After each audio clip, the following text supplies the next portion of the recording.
Assalamualaikum warahmatullahi wabarakatuh. Perkenalkan, nama saya Tika Ayu Farmana Dewi dari 11 Keperawatan 1 SMK Bakti Indonesia Mega Blitar. Di sini saya akan menjelaskan tentang infeksi nosokomial, batuk dalam, dan batuk efektif.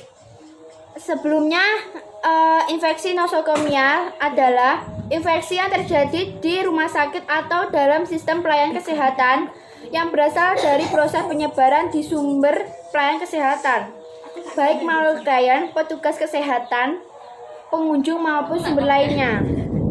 Pencegahan infeksi: cuci tangan, penggunaan sarung tangan saat melakukan tindakan memegang benda yang terkontaminasi, penggunaan cairan antiseptik untuk membersihkan luka pada kulit, pemrosesan alat habis pakai, dan pembuangan sampah.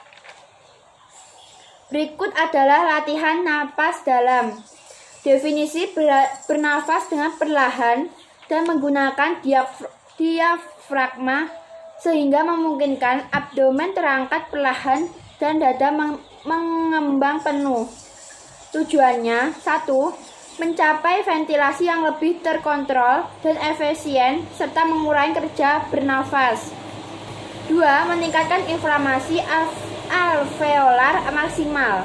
3. Meningkatkan relaksasi otot, menghilangkan ansietas.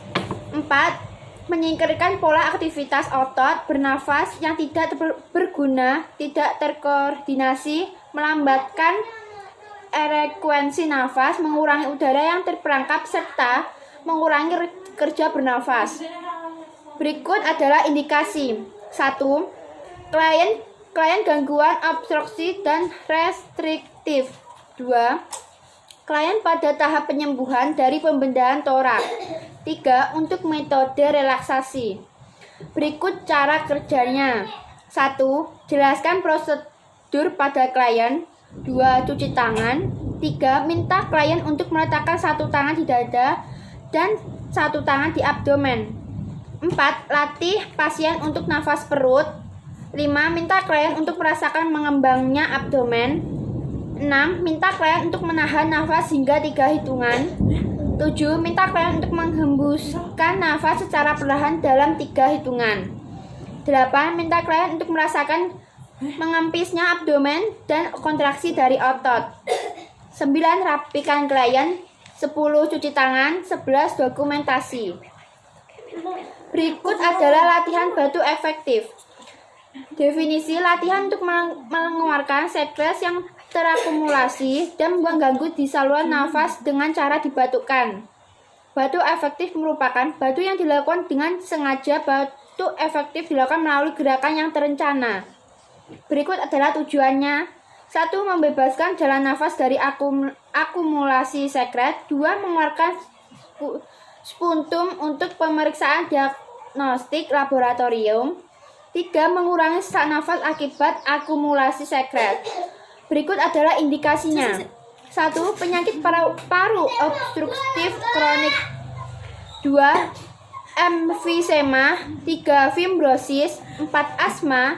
5. Klien tidak baring, bench rest, atau pascaoperasi. Berikut adalah kontraindikasi. 1. Tension pneumoto. 2. Hemoptisis. 3. Gangguan sistem kardio. 4. Edema paru. 5. Efusi pleura yang luas. Sekarang cara batuk efektif. Persiapkan alat dan bahan. 1. Sputum pot berisi desinfektan. 2. Kertas tisu. 3. Bengkok. 4. Berlak. 5. Sarung tangan. 6. Air minum hangat dan buku catatan. Cara kerjanya: 1. Jelaskan prosedur pada klien atau keluarga. 2. Cuci tangan dan pasang sarung tangan. 3. Minta klien untuk meletakkan satu tangan di dada dan satu tangan di abdomen. 4. Latih klien untuk pernafasan perut. 5. Minta klien untuk merasakan mengembangnya abdomen. 6. Minta klien untuk menahan nafas hingga 3 hitungan. 7. Menghembuskan nafas perlahan. 8. Merasakan mengempisnya abdomen dan kontraksi dari otot. 9. Pasang perlak dan bengkok. 10.